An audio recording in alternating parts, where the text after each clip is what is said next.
What do you have in the cat? Everything. That scared the bejeebers out of me.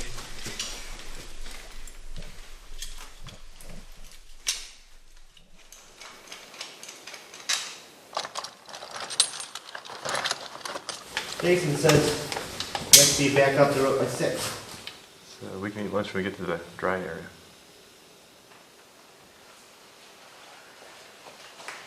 This is going to be a long day. I think it's going to be a fun day.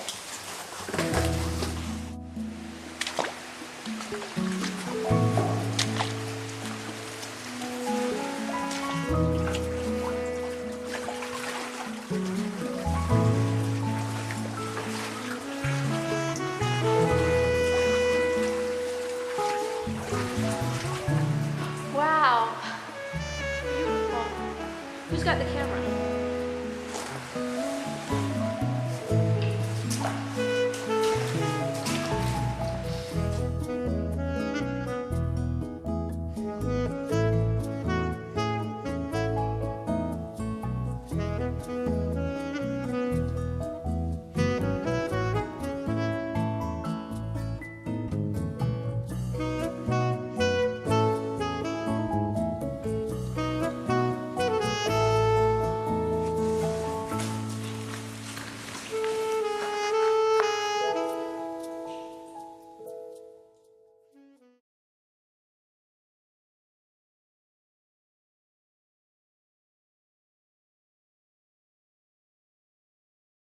The most significant expedition was the exploration of Mud Turtle. Mud Turtle Passage is 1,028 feet long, and when the map was plotted, it was found to end under the breakdown pile in Don Sawyer Memorial Hall, about 30 feet down. A possible connection to known cave. In November, after many incidents in Unstable Priority 7, the BLM decided to close Priority 7. To continue exploration, a dig between Don Sawyer and Mud Turtle was proposed. With the gate installed, we were permitted 2 last trips through Priority 7 to obtain radio locations in order to pinpoint exactly where the passages were in relationship to each other. The radio location was needed because while handheld survey gear is accurate to 1 degree or better, there is an average 2% error factor. With about 4,000 feet between the survey in Don Sawyer Memorial Hall and Mud Turtle Passage, the uncertainty was about 80 feet. A radio location is accurate to within inches.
Well, let's just no mount it, and no mounting obviously would be just pushing a bottle in front of you.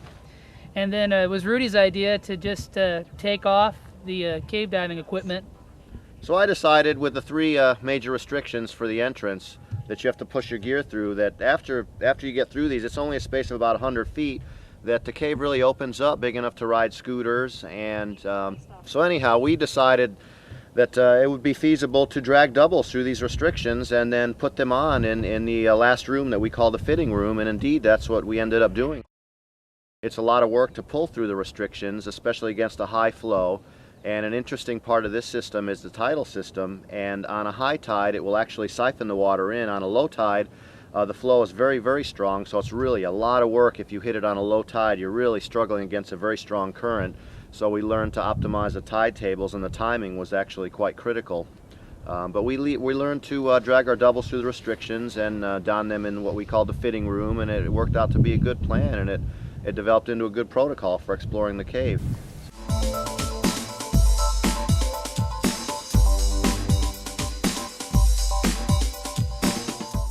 And at the bottom of that, there's a second restriction. The second room is a little bit larger.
When I got up this morning, I had every intention of going caving.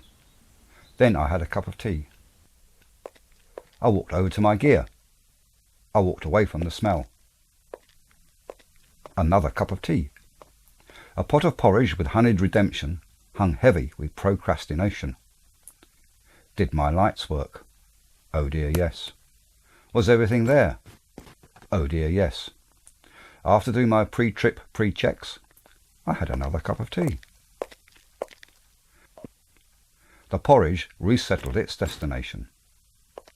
I went off to the cave with every intention. On the walk across lush loamed fields, alternate intentions were scented everywhere. I stayed committed to my route. Soon I stood at the cool, luring, whispering wind entrance. I still had every intention.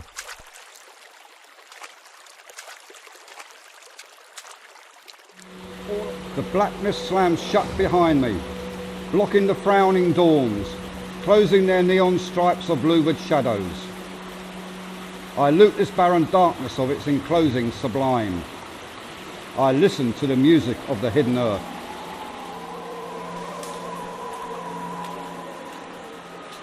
My feet move across millennia of tidal seas, across soft lives hardened to rock. All around me, rock hard from soft lives. My breath vaporizes, sets as moist effort onto the damp ceiling. I leave it behind as I spread into another space. I go as the river, sweeping my soul along this passage, sucking on its firm vitality, expelling my sobriety.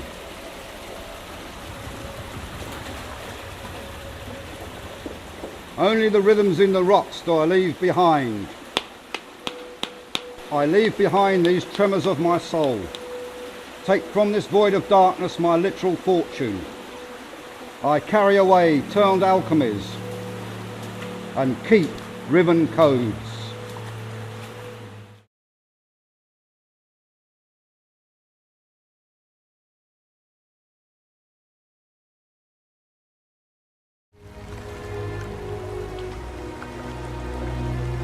Once underground, the water takes on a new, more erosive power.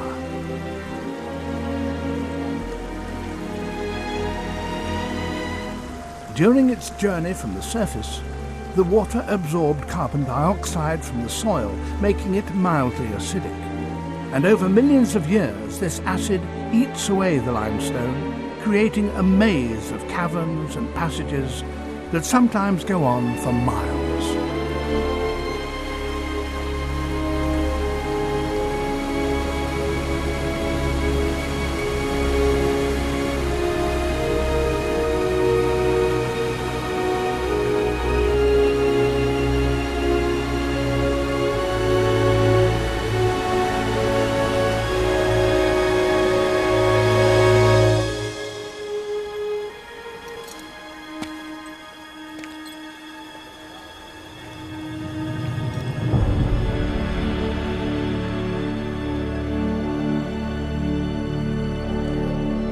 This is the biggest underground river passage in the world. So big, a jumbo jet could fly through it. It's Deer Cave in Borneo. As the explorers went deeper into the cave, they came across whole galleries filled with the most unusual formations, like these 5-meter cones frosted with the most delicate crystals.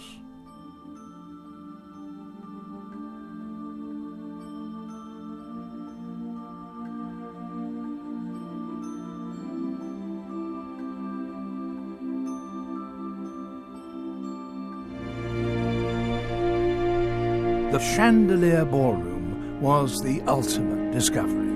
With its 6-meter-long crystals, it's surely the most bizarre cave chamber in the world.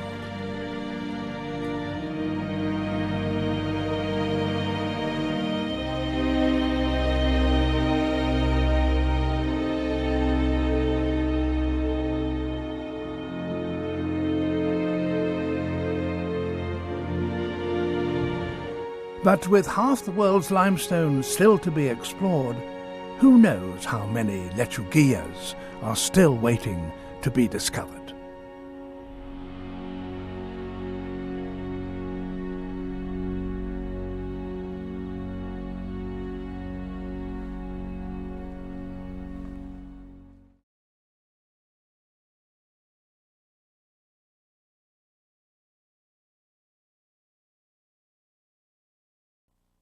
My South is a whole lot deeper than you think.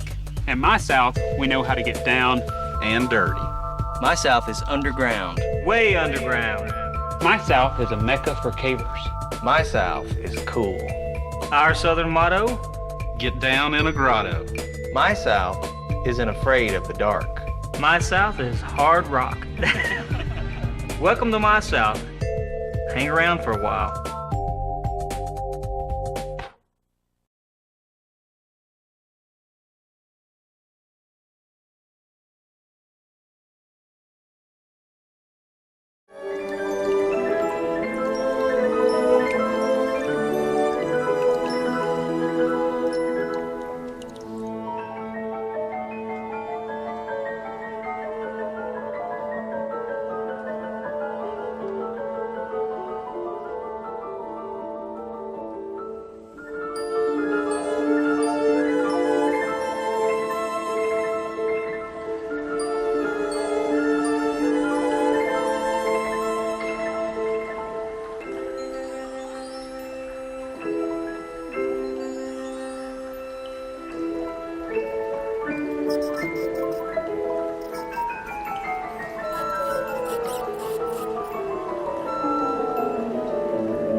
The Hoosier National Forest is in southern Indiana. It's probably one of the smallest national forests in the United States, and it's just in a huge karst region. So you have tons of sinkholes, you have lots of caves and sinking streams, and cave environments are completely dependent on sources that are coming in from the surface for all the organisms that live in there. One of our missions is to maintain viable populations of native species, and caves are certainly linked to that mission. There are lots of species in caves that we know about. Certainly there are a lot that we don't know about. If we don't do things to protect and to conserve that resource, you're going to lose it. Pseudoscorpions aren't good to eat. They don't cost anything. No one will ever get rich on finding pseudoscorpions, but they're a small part of a much larger animal spectrum that when you pull on any part of a food web, the whole thing's likely to go kaflooey.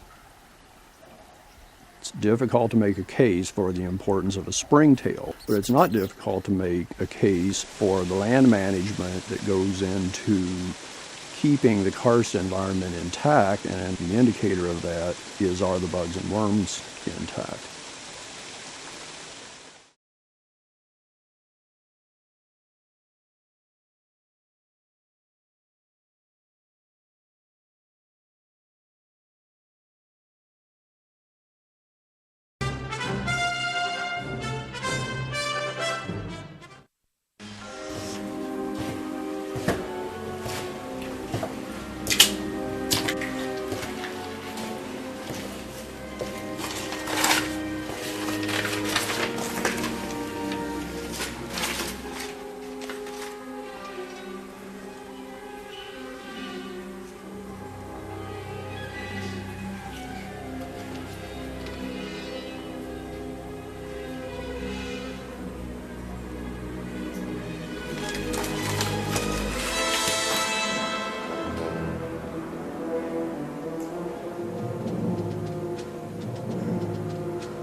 Do you want caving adventure? Then follow me back underground in Indiana for a sneak peek of the 2007 NSS convention. Don't miss out on a great adventure. Come to the 2007 NSS convention in Marengo, Indiana.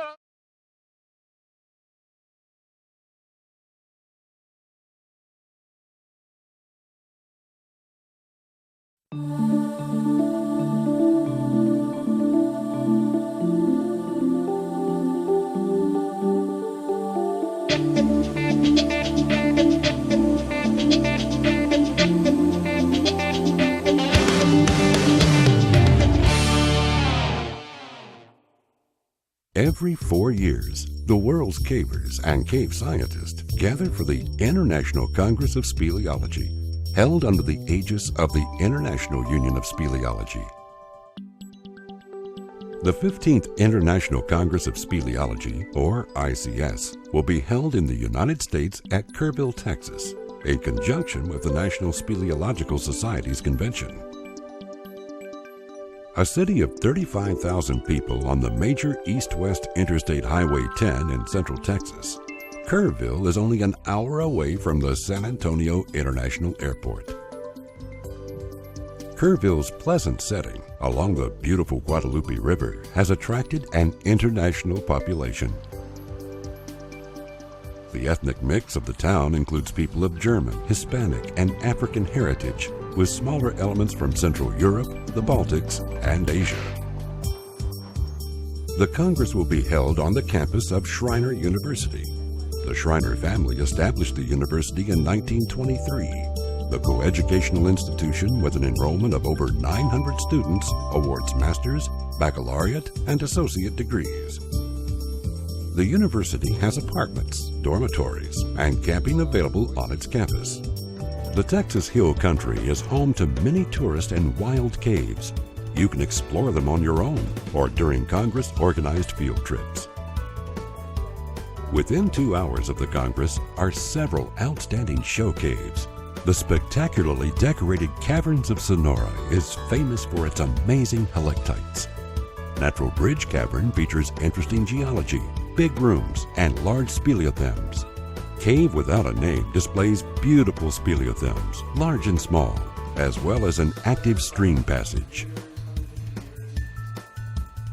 Guided trips will visit a variety of wild caves during the Congress. The longest cave in Texas, Honey Creek Cave, has some of the finest swimming passages in the state. Kickapoo Cavern has the tallest columns in Texas. Deep Cave provides friendly caving with many delicate speleothems. Robber Baron Cave is a maze that is sure to challenge cavers. Devil's Sinkhole is one of the deepest pits in Texas and the state's largest room.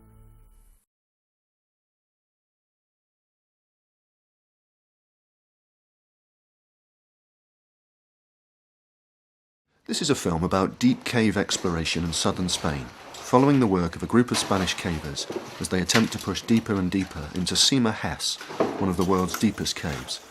It's an insight into the hard realities of deep cave exploration. Just as mountaineers strive to climb higher mountains, so cavers naturally want to discover ways deeper underground. It's August 2006, and at the expedition's base camp, the cavers are getting ready to go into Sima Hess to try and discover a way deeper into the mountain. The expedition is made up of over 70 cavers from caving clubs all over Andalusia, using their summer vacations to join the team. Within the team of 70, a 10-man group will take responsibility for exploring at the very bottom of the cave. The strategy is to set up a camp deep in the cave and stay in the cave for the next 5 days.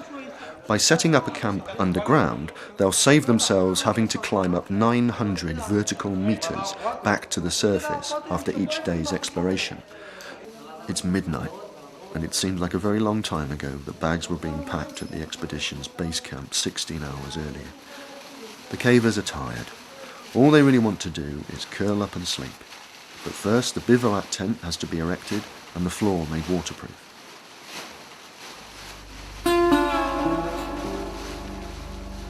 As the sleeping bags are unpacked, the last of the group arrive. In the morning, the cavers will return to the point they reached in 2005 and attempt to explore further. If they work hard, and luck is on their side, they will find a way past the magical 1,000-meter mark. The first job is to re-rig the ropes to regain the deepest point they reached in August 2005.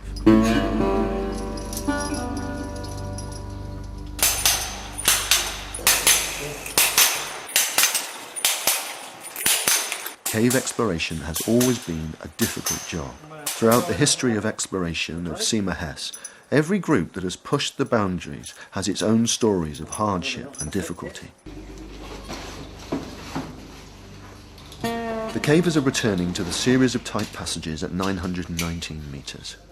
Having spent most of the previous day trying to find a way on, they know if they are going to find it today, they will need to be brave, methodical, and have a bit of luck. But this is real cave exploration. Even though sometime in the last 100,000 years water has passed through these tunnels and carved a route through the mountain, there is no guarantee the cavers will be able to follow it. If it is large enough to squeeze through, cavers will follow it as far as they can. Miguel is going to climb across the roof of the shaft and explore the passage on the far side. A 20-metre climb on crumbly rock across the ceiling of a 104-metre deep shaft is a wild plan. But fortunately, in Miguel, the team have the right mix of incredibly talented climber and madman that he might just be able to pull it off.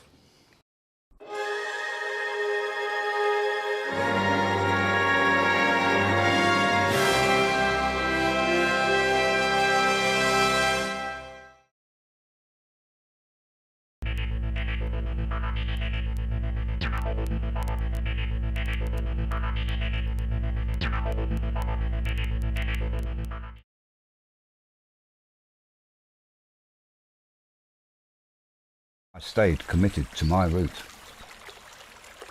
Soon I stood at the cool, luring, whispering wind entrance.